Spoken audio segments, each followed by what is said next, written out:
Unit third जिसका नाम है दी एंटरप्रेन्योर, ये हमारी आइडिया टू बिजनेस मॉडल की थर्ड यूनिट है और ये यूनिट भी हमारी काफी जल्दी कंप्लीट हो जाएगी। काफी छोटी वीडियो है, काफी छोटे नोट्स है, सिर्फ 2.5 पेजेस की पीडीएफ है, मतलब पूरे 3 पेजेस है और फोर्थ पेज जो है उसमें थोड़ा सा पार्ट लिखा है, तो काफी छोटे पेजेस की पीडीएफ है और काफी जल्दी हम इस वीडियो को खत्म कर देंगे। यूनिट थर्ड का भी कंटेंट हमने 10 टॉपिक में कंप्लीट कर दिया, मतलब यूनिट वन का भी 10 टॉपिक थे और यूनिट टू के भी, यूनिट थ्री के भी 10 टॉपिक्स हैं। तो यहाँ पर सिलेबस देखा जाए ना, सबसे पहले हम देखेंगे कि एंटरप्रेन्योर्स के कितने टाइप्स होते हैं, अलग अलग बेसिस पर देखेंगे और कौन कौन से स्किल्स चाहिए एक एंटरप्रेन्योर बनने के लिए, और क्रिएटिव एंड डिजाइन थिंकिंग क्या होता है, एंटरप्रेन्योर डिजाइन प्रोसेस क्या होता है, और ईडीपी क्या होता है, इवैल्यूएशन ऑफ ईडीपी क्या होता है, और एंटरप्रेन्योर डेवलपमेंट ट्रेनिंग क्या होता है। तो एक एक करके सब कुछ देखेंगे, सब कुछ नहीं मतलब जो सिलेबस में हमारे। अब देखो इस यूनिट के नोट्स कैसे डाउनलोड करना है आपको पता ही होगा, अब आप थर्ड यूनिट देख रहे हो तो आप समझ गए होंगे, लेकिन जो पहली बार यूनिट देख रहा है हमारी, मतलब फर्स्ट सेकंड यूनिट नहीं देख, डायरेक्ट थर्ड यूनिट देख रहे हैं, उनको आगे बता दूंगा कैसे डाउनलोड कर सकते हो। सबसे पहले देखते हैं एंटरप्रेन्योर होता क्या है। देखो हमने ये यूनिट 2 में भी देखा था और सेम डेफिनेशन सेम कंटेंट मैंने वहां का कॉपी पेस्ट इसमें मारा है, ताकि आपको अलग से कोई डेफिनेशन ना पढ़नी पड़े, दोबारा से रिपीट ना करना पड़े। तो ये सब कुछ वही आप फिर से देख सकते हो, लेकिन फिर भी मैं यहाँ पर एक बार इसको आपको बता देता हूँ। तो एंटरप्रेन्योर जो होता है वो एक इंसान होता है जो एक नया बिजनेस स्टार्ट करता है और उस नए बिजनेस को चलाता है। ये जो होता है वो रिस्क लेता है और काफी सारे डिसीजन बनाता है अपने बिजनेस से रिलेटेड, और देखते हैं कि अपने प्रोडक्ट्स और सर्विसेज को कैसे हमें बनाना है, कैसे उसको सेल करना है, क्या मार्केटिंग स्ट्रेटेजीज यूज करनी है, और फाइनेंसेस को कैसे मैनेज करना है, कितना खर्चा हमें मार्केटिंग में करना है, कितना प्रोडक्शन में करना है, ये सब चीजें एंटरप्रेन्योर देखता है।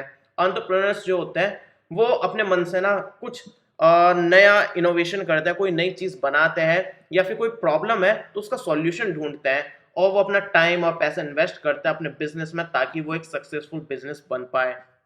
अब टाइप्स ऑफ एंटरप्रेन्योर्स देखते हैं, तो डिफरेंट डिफरेंट बेसिस पर हम एंटरप्रेन्योर्स के टाइप्स देखने वाले हैं। तो सबसे पहले टाइप हम देखते हैं, मतलब सबसे पहले हम किस बेसिस पे देखने वाले हैं वो है फंक्शन, इनके फंक्शन के अकॉर्डिंग।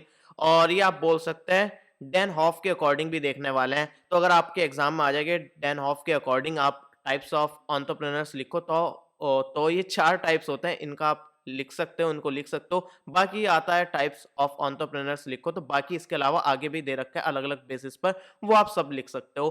तो डैन ऑफ के अकॉर्डिंग ये 4 टाइप के एंटरप्रेन्योर्स होते हैं। तो सबसे पहले होता है इनोवेटिव एंटरप्रेन्योर्स। तो ये जो एंटरप्रेन्योर्स होते हैं वो काफी इनोवेटिव होते हैं, नए नए आइडियाज ढूंढते हैं, मार्केट को देखते हैं क्या चाहिए मार्केट में, और अच्छी रिसर्च के साथ अपने बिजनेस में चेंजेस करते हैं, उसी के अकॉर्डिंग चलते हैं, अडेप्ट करते हैं नई नई चीजें, नई नई चेंजेस और नई नई टेक्नोलॉजी को भी अडेप्ट करते हैं और उसको अपनाकर अपने बिजनेस को एक अच्छे लेवल पर ले जाते हैं।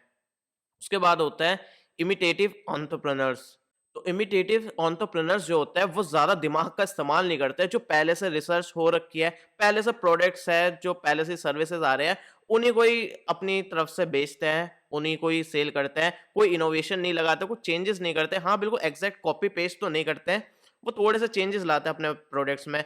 अभी कोई मान लो प्रोडक्ट है, मैं एग्जांपल के लिए दिखाता हूँ, मैं क्या दिखाऊं, मान लो मेरे पास एक कैमरा है, तो ये जो एंटरप्रेन्योर्स होता है ये ऐसे ही कैमरा बनाने लगेंगे, जैसे इस कंपनी का है कैनन का, ये भी इसी तरह का बनाने लगेंगे, थोड़े से चेंजेस दे देंगे कि भाई हमारे में जो है आपको ये चीज़ें एक्स्ट्रा मिलती है, इसमें आप 4K मिल जाएगा, बल्कि आपको कैनन वाले में इस प्राइस में 4K नहीं मिलेगा। तो इस तरह के थोड़े बहुत चेंजेस के साथ अपने प्रोडक्ट्स निकाल देते हैं या फिर सर्विसेज निकाल देते हैं, लेकिन ज़्यादा अपनी तरफ से कोई इनोवेशंस नहीं करते हैं, जो पहले से मार्केट में है उसी को ही थोड़ा चेंज करके और कॉपी पेस्ट कर देते हैं। इसके बाद आते हैं फैबियन एंटरप्रेन्योर्स। ये जो एंटरप्रेन्योर्स होते हैं ना, ये अपने बिज़नेस को बनाने में ना काफ़ी स्लोली चलते हैं और काफ़ी धीरे-धीरे काम करते हैं। ये ज़्यादा चेंजेस नहीं करते अपने बिज़नेस में। ये चेंजेस इसलिए नहीं करते, मतलब जो मार्केट में चेंजेस आ रहा है, टेक्नोलॉजी नई-नई आ रहा है, उनको नहीं अपनाते हैं। चीज़ें चेंज नहीं करते, जो जैसे चल रही है उसको वैसे ही चलने देते हैं, और ये इस डर से चेंज नहीं करते कि कहीं यार हमें फाइनेंशियल लॉस ना हो जाए, कोई हमारा बिज़नेस डाउन ना चला जाए, तो इसलिए रिस्क लेते ही नहीं है। ये ज़्यादा के चक्कर में पड़ते ही नहीं है, जैसा चल रहा है बस चलने देते हैं। हाँ, अगर ज़्यादा ही कंडीशन खराब होती जा रही है, बिज़नेस खत्म होने के कगार पे आ गया है, पूरा सब कुछ डाउन चल रहा है, तो फिर ये चेंजेस कर लेते हैं, अदरवाइज़ ये चेंजेस करना प्रेफ़र नहीं करते हैं। इसके बाद आते हैं ड्रोन एंटरप्रेन्योर्स। ये जो होता है ना, ये भी ऐसे ही होता है, ये इनोवेशन, क्रिएटिविटी कुछ नहीं करते, जैसा इनका बिज़नेस चल रहा है बस चलने देते हैं, उसमें कोई चेंजेस नहीं करते हैं। मार्केट में चेंजेस आ रहा है तो चेंज नहीं करेंगे, कोई नई टेक्नोलॉजी आ रही है, वो चेंज नहीं करेंगे, जैसा चल रहा है बस चलने देता है और बिल्कुल भी इनोवेशन वगैरह कुछ नहीं करते हैं। तो इनका काम है बस जो चल रहा है वैसा चलने देता है और अगर इनका नुकसान भी होता है ना, वो भी होने देता है, फिर भी नहीं करता है, भाई हमारी कंपनी बंद हो जाए, कुछ भी हो जाए, ये चेंज नहीं करता है। ये ऐसा है जैसे सख्त लौंडे होता है ना, ये पूरे सख्त लौंडे की तरह है। जो फैबियन एंटरप्रेन्योर्स होता है, ये कहीं न कहीं पिघल जाता है। होते ये भी सख्त लौंडे हैं, लेकिन ये पिघल जाते हैं कभी-कभी। लेकिन ड्रोन एंटरप्रेन्योर्स भाई कभी नहीं पिघलते, कुछ भी हो जाए। अब टाइप ऑफ बिजनेस के बेस पर देखता है कि एंटरप्रेन्योर्स कितने टाइप के होते हैं। सबसे पहले होता है ट्रेडिंग एंटरप्रेन्योर्स। ये क्या करता है, ये कोई भी गुड है, कोई भी प्रोडक्ट वगैरह है, उसको सस्ते प्राइस पर खरीदता है और महंगे प्राइस पर बेच देता है। जैसे कि आपने देखा होगा काफी जेनेरिक प्रोडक्ट्स होते हैं, मतलब जैसे चाइना से माल उठा लिया, मान लो ये मेरे पास ईयरफोन है, TWS है, तो ये चाइना से इन्होंने उठा ली काफी सारी किसी कंपनी ने, और फिर जब उनके पास आ गई चाइना से, फिर अपनी ब्रांडिंग के साथ, अपने बॉक्स के साथ, अपनी पैकेजिंग के साथ, अपनी ब्रांडिंग के साथ सेल कर दी, अपना मार्जिन लगाकर हाईयर प्राइस पर। तो इस तरह से ट्रेडिंग एंटरप्रेन्योर्स होते हैं। इंडस्ट्रियल एंटरप्रेन्योर्स जो होते हैं, वो जो है खुद से मैन्युफैक्चर करता है, खुद से प्रोडक्ट्स बनाते हैं। कोई रॉ मटेरियल का यूज़ करके एक फिनिश प्रोडक्ट बनाता है, तो ये इंडस्ट्रियल एंटरप्रेन्योर्स होते हैं। एग्रीकल्चरल एंटरप्रेन्योर्स जो होते हैं, वो एग्रीकल्चरल गुड्स को प्रोड्यूस करते हैं और डिस्ट्रीब्यूट करते हैं। रिटेल एंटरप्रेन्योर्स जो होते हैं, वो डायरेक्टली अपने गुड्स को एंड यूजर को बेचते हैं। सर्विस एंटरप्रेन्योर्स जो होते हैं, वो अपनी सर्विसेज डायरेक्टली कस्टमर्स को सेल करते हैं। और सोशल एंटरप्रेन्योर्स जो होते हैं, वो कुछ इस तरह से फोकस करता है कि सोसाइटी पर कुछ इम्पैक्ट पड़े, सोशल इम्पैक्ट पड़े और साथ में उनका कुछ रिवेन्यू भी जनरेट हो। अब साइज़ ऑफ बिज़नेस के बेस पर देखा जाए, तो ये 3 तरह के बिज़नेस होते हैं। स्मॉल बिज़नेस हो गया और मीडियम साइज़ बिज़नेस एंटरप्रेन्योर्स हो गए और लार्ज बिज़नेस एंटरप्रेन्योर्स हो गए। छोटे बिज़नेस के एंटरप्रेन्योर्स स्मॉल बिज़नेस एंटरप्रेन्योर्स हो गए, मीडियम वाले मीडियम, लार्ज वाले लार्ज वाले। तो बेसिकली यही है, जो छोटे बिज़नेस होते हैं जिसमें स्मॉल स्केल पर इन्वेस्टमेंट होती है, रिसोर्सेज़ काफ़ी लिमिटेड होते हैं, तो वो स्मॉल स्केल बिज़नेस हो गया और उसके एंटरप्रेन्योर जो हो गया वो स्मॉल बिज़नेस एंटरप्रेन्योर हो गया। तो इस तरह से 3 कैटेगरी हैं। अब टेक्नोलॉजी के बेस पर देखा जाए ना, अगर बिज़नेस में जो है काफ़ी सारी नई-नई टेक्नोलॉजीज़ यूज़ करी जा रही है, तो वो हमारा टेक्निकल एंटरप्रेन्योर हो गया। और वो एंटरप्रेन्योर जो नई-नई टेक्नोलॉजीज़ यूज़ नहीं कर रहा है, जो ट्रेडिशनल टेक्नोलॉजीज़ है उसका यूज़ कर रहा है या फिर टेक्नोलॉजी यूज़ नहीं कर रहा है, तो वो नॉन टेक्निकल एंटरप्रेन्योर हो गया। तो बिना टेक्नोलॉजी के तो आजकल बिज़नेस चलता नहीं है, लेकिन पुरानी कोई टेक्निक वगैरह टेक्नोलॉजी वगैरह यूज़ कर रहे हैं, तो नॉन टेक्निकल एंटरप्रेन्योर हो गए। और प्रोफेशनल एंटरप्रेन्योर जो होते हैं, वो अपनी एक्सपर्टीज़ और नॉलेज का यूज़ करके अपने बिज़नेस को स्टार्ट करते हैं, बेस्ड ऑन मोटिवेशन।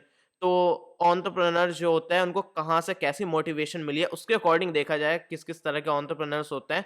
तो एक तो हो गया प्योर एंटरप्रेन्योर, ये अपना बिज़नेस स्टार्ट करता है अपने पर्सनल फुलफिलमेंट के लिए और पर्सनल सैटिस्फैक्शन के लिए।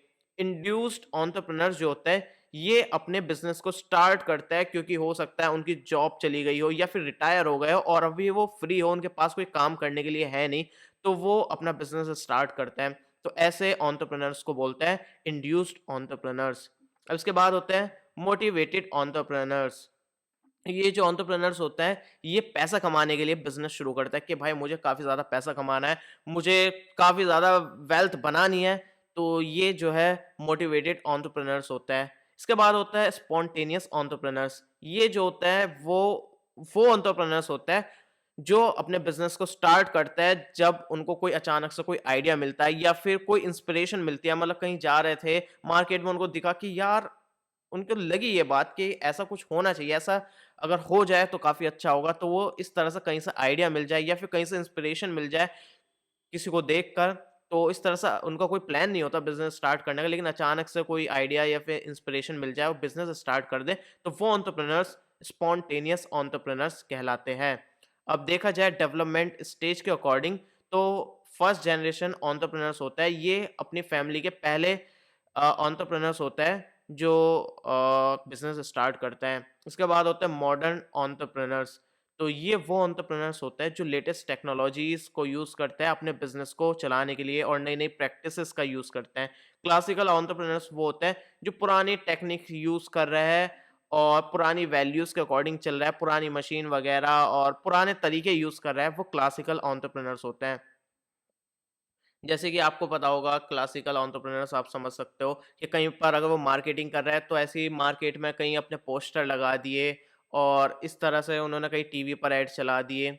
और मॉडर्न एंटरप्रेन्योर्स इस तरह से हो गए वो सोशल मीडिया का यूज़ कर रहा है, डिजिटल मार्केटिंग का यूज़ कर रहा है अपने प्रोडक्ट्स को प्रमोट करने के लिए। तो ये इस तरह का कुछ सिस्टम होता है। बेस्ड ऑन एरिया देखा जाए तो यहाँ पर अर्बन एंटरप्रेन्योर्स होता है और रूरल एंटरप्रेन्योर्स होता है। तो वो एंटरप्रेन्योर्स जो अपने बिज़नेस को शहर में या फिर किसी कस्बे में चला रहे हैं, वो अर्बन एंटरप्रेन्योर्स हो गए और वो एंटरप्रेन्योर्स जो अपने बिज़नेस को गाँव की एरिया में चला रहा है या फिर छोटे कस्बों में चला रहा है, वो रूरल एंटरप्रेन्योर्स हो गए।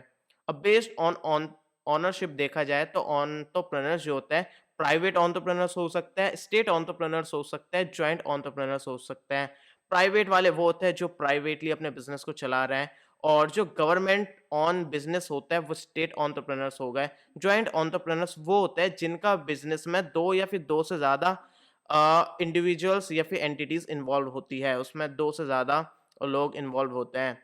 तो ये हमारी जॉइंट एंटरप्रेन्योर्स हो गए। देखो, अगर आपको कोई पर्सनली सजेशन देना हो या फिर मुझसे बात करनी हो तो इंस्टाग्राम की लिंक डिस्क्रिप्शन में मिल जाएगी। यहाँ पर आकर मुझे डीएम कर सकते हो। तो पहले देखते हैं कॉम्पिटेंसीज़ क्या-क्या रिक्वायर्ड है एक एंटरप्रेन्योर बनने के लिए। मतलब क्या-क्या स्किल्स चाहिए हमें एक एंटरप्रेन्योर बनने के लिए। तो इस तरह की चीज़ें ना हम ऊपर देख चुके हैं एंटरप्रेन्योर की कैरेक्टरिस्टिक्स क्या होनी चाहिए और स्किल्स क्या होनी चाहिए। वही चीज़ें फिर से रिपीट हो रही है। तो इन पॉइंट्स को आप वही यूज़ कर सकते हो और मतलब ये आप एज़ अ आइडिया ले सकते हो। तो यहाँ पर हम इनको देखते हैं क्या-क्या स्किल्स चाहिए एक एंटरप्रेन्योर बनने के लिए। तो सबसे पहली चीज़ है क्रिएटिव और इनोवेशन। तो हम ये पहले भी देख चुके हैं एंटरप्रेन्योर को क्रिएटिव होना चाहिए, नए-नए आइडियाज़ उसके दिमाग में आने चाहिए, एक प्रॉब्लम को सॉल्व कैसे करना है वो उसके माइंड में आना चाहिए और ये सब चीज़ें करके वो कैसे कस्टमर्स की नीड को सैटिस्फाई कर सके। तो ये स्किल होनी चाहिए क्रिएटिविटी की और इनोवेशन की। रिस्क टेकिंग एबिलिटी होनी चाहिए। देखो यार बिज़नेसेस में काफ़ी सारे रिस्क होते हैं, काफ़ी अलग-अलग टाइम पे काफ़ी स्टेजेस आती है जहाँ पर हमें काफ़ी टफ और काफ़ी मतलब ऐसे डिसीज़न लेने पड़ते हैं जो नुकसान भी हो सकता है, फ़ायदा भी हो सकता है। तो रिस्क लेने की एबिलिटी होनी चाहिए। पीछे हटना नहीं चाहिए कि भाई डर गया भाई मुझसे नहीं हो पाएगा और गिव अप कर दो। रिस्क लेने की एबिलिटी होनी चाहिए एक एंटरप्रेन्योर में। और लीडरशिप की स्किल्स होनी चाहिए, हम पहले भी यूनिट 2 में देख चुके हैं, ताकि वो अपनी टीम को मोटिवेट कर पाए, अपने गोल को बता पाए कि किस तरह से हमें अचीव करना है। तो मोटिवेशन ज़रूरी होती है अपने टीम को देने के लिए, तो इसलिए लीडरशिप क्वालिटी होनी चाहिए, लीडरशिप की स्किल होनी चाहिए एक एंटरप्रेन्योर में। कम्युनिकेशन स्किल्स अच्छी होनी चाहिए, वर्बल और रिटन दोनों ही अच्छी होनी चाहिए, मतलब बोलना भी आना चाहिए अच्छे से और लिखना भी आना चाहिए, ताकि हम अपने आइडिया को जो है काफ़ी अच्छे तरीके से अपने आइडियाज़, अपने प्लान्स को अच्छे तरीके से अपने इन्वेस्टर और कस्टमर और अपने एम्प्लॉइज़ तक पहुँचा सकें। अगर हम अपने आइडियाज़ और प्लान्स को सही से समझा ही नहीं पा रहे अपने कस्टमर्स को, अपने एम्प्लॉइज़ को, अपने इन्वेस्टर्स को, तो हम बिज़नेस में ग्रो करने में काफ़ी प्रॉब्लम हो सकती है। तो इसलिए कम्युनिकेशन स्किल्स काफ़ी ज़रूरी होती है। फाइनेंशियल मैनेजमेंट स्किल्स होनी चाहिए। किस तरह से आपको चीज़ें देखनी है कि कहाँ पर कितना खर्चा करना है, तो ये सब आपको पता होना चाहिए। हम यूनिट 2 में भी देख चुके हैं। मार्केटिंग स्किल्स होनी चाहिए, क्या मार्केटिंग स्ट्रेटजीज़ हमें लगानी चाहिए अपने प्रोडक्ट, अपने सर्विस को प्रमोट करने के लिए, किस तरह से ब्रांड वैल्यू एस्टैब्लिश करनी है, ये हमें पता होना चाहिए। तो मार्केटिंग की स्किल्स होना काफ़ी ज़रूरी है। 7th है नेटवर्क स्किल्स, ये भी हम यूनिट 2 में देख चुके थे। हमें काफ़ी अच्छे नेटवर्क बिल्ड करने चाहिए अपने सप्लायर्स के साथ, अपने कस्टमर्स के साथ और अदर एंटरप्रेन्योर्स के साथ। तो नेटवर्क जितने आपके अच्छे होंगे, उतने अच्छे आपकी सप्लाई होगी और उतना अच्छा आपका बिज़नेस ग्रो होगा और कस्टमर्स तक आप अच्छे तरीके से प्रोडक्ट्स पहुँचा सकते हो अगर आपके रिलेशनशिप अच्छे हैं कस्टमर्स के साथ तो। Flexibility and adaptability. अब देखो एंटरप्रेन्योर को जो है फ्लेक्सिबल होना चाहिए, अडैप्टेबल होना चाहिए। मार्केट में जो चेंज हो रहा है उसके अकॉर्डिंग खुद को चेंज करना चाहिए। तो इसलिए फ्लेक्सिबिलिटी और अडैप्टेबिलिटी ज़रूरी होती है। अगर कस्टमर के फीडबैक और प्रेफ़रेंसेस के अकॉर्डिंग भी हमें चेंजेस करने चाहिए, तो इस तरह से फ्लेक्सिबल, अडैप्टेबल होना चाहिए। Persistence and determination. तो देखो यार पूरे हमारे एंटरप्रेन्योर की जर्नी में, अपने बिज़नेस की जर्नी में काफ़ी सारे चैलेंजेस और बीच में ऑब्स्टेकल्स आते हैं तो उनको किस तरह से फेस करना है, किस तरह से सॉल्यूशंस निकालने हैं, वो आने चाहिए। टाइम मैनेजमेंट स्किल्स, अब देखो यार बिज़नेस में हमें काफ़ी टाइम देना पड़ता है। कम भी दे सकते हो, आप ज़्यादा भी दे सकते हो, लेकिन वो चीज़ आपको देखनी है किस टास्क को कितना टाइम देना है और अपने टाइम को कैसे मैनेज करना है। तो टाइम मैनेजमेंट की स्किल्स होनी चाहिए एक एंटरप्रेन्योर में। अब देखते हैं क्रिएटिव एंड डिज़ाइन थिंकिंग। तो देखो ये दोनों ही चीज़ जो होता है मतलब क्रिएटिव और डिज़ाइन थिंकिंग जो है दोनों आपस में रिलेटेड कंसेप्ट है, जो कि एक प्रॉब्लम सॉल्व करने के लिए या फिर कोई इनोवेशन ढूँढने के लिए काफ़ी यूज़फुल होता है। क्रिएटिव थिंकिंग आपको पता है क्या होता है, मतलब हमें हमें कुछ इस तरह से नए-नए इनोवेटिव आइडियाज़ ढूँढना जो कि काफ़ी सारी प्रॉब्लम्स के सॉल्यूशन ढूँढ सके। तो आउट ऑफ द बॉक्स हमें कुछ सोचना, कुछ आइडियाज़ निकालना जिससे लोगों की प्रॉब्लम सॉल्व हो सके, उनकी लाइफ ईज़ी हो सके, ये क्रिएटिव थिंकिंग कहलाता है। और ये हमारी क्रिएटिव थिंकिंग में ये आइडियाज़ जो होते हैं वो ओरिजिनल होते हैं, ऐसा नहीं प्रॉब्लम है और उसके सॉल्यूशन पहले से ही आप वही सॉल्यूशन ढूँढ रहे हो। तो अलग से कुछ यूनिक सा सॉल्यूशन ढूँढना, क्रिएटिव ढूँढना, कुछ आउट ऑफ द बॉक्स ढूँढना जिससे लोगों की लाइफ आसान हो सके।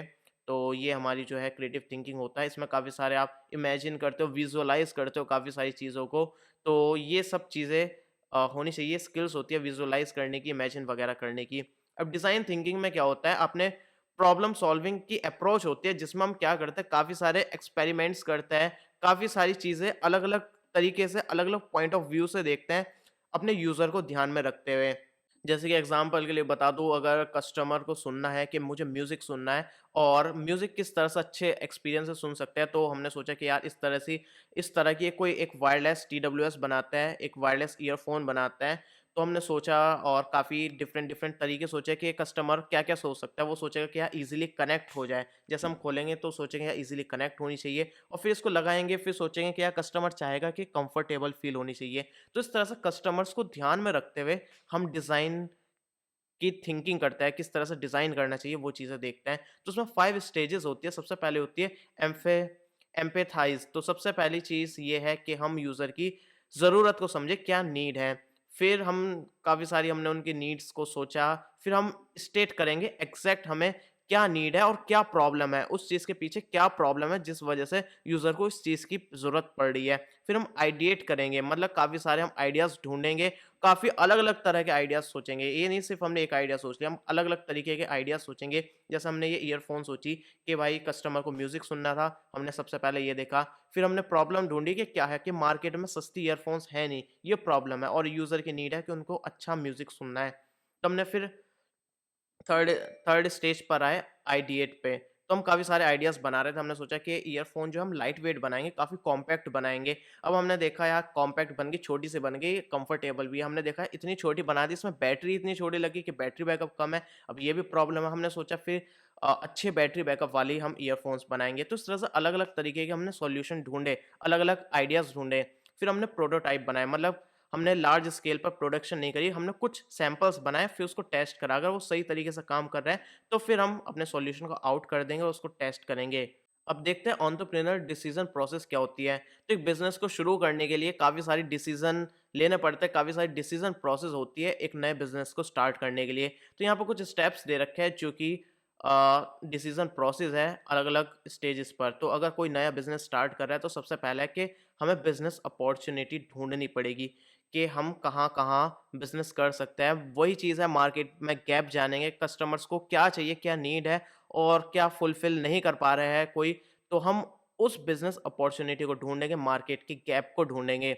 और हम ऐसा भी देख सकते हैं कोई प्रोडक्ट है, कोई सर्विस है, वो इतनी अच्छी नहीं है और वो कस्टमर्स जैसा चाह रहे हैं वैसे वो सर्विस या फिर प्रोडक्ट नहीं दे पा रहा है। तो इस तरह से हमें आइडेंटिफ़ाई करना है बिज़नेस अपॉर्च्युनिटी को। इससे ऊपर हम फर्स्ट यूनिट में देख चुके हैं काफ़ी डिटेल में कि एक बिज़नेस आइडिया को कैसे ढूँढा जाता है। तो उसमें आप रिवाइज़ कर सकते हो एक बार।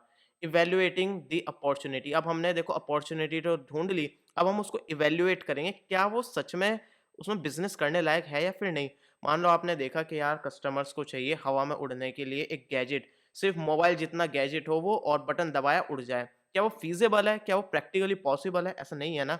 या फिर कोई ऐसा आपने अपॉर्च्युनिटी ढूँढी जिसमें भाई काफ़ी ज़्यादा खर्चा होगा, काफ़ी महँगा प्रोडक्ट बनेगा और उसको कस्टमर खरीदेगा ही नहीं। तो इस तरह से आपको इवैल्यूएट करना है कि जो अपॉर्च्युनिटी है, वो उसमें आपको सक्सेस मिलेगी भी या फिर नहीं। तो अलग-अलग तरीके से आप उसको इवैल्यूएट करेंगे।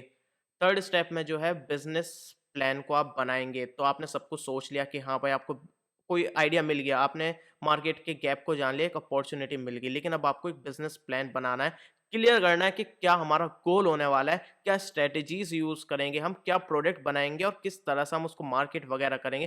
पूरा आपने बिज़नेस का प्लान बना लिया।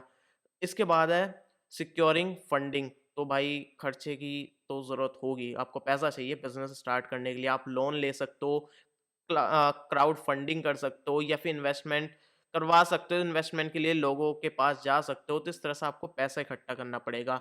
फिर है fifth step, building a team. देखो आपको एक टीम बनानी पड़ेगी बिजनेस शुरू करने के लिए। काफ़ी सारे एक्सपर्ट्स चाहिए होंगे आपको, काफ़ी सारे एम्प्लॉयज़ चाहिए होंगे, अलग अलग तरह के आपको लोगों की ज़रूरत पड़ेगी अपने बिजनेस में।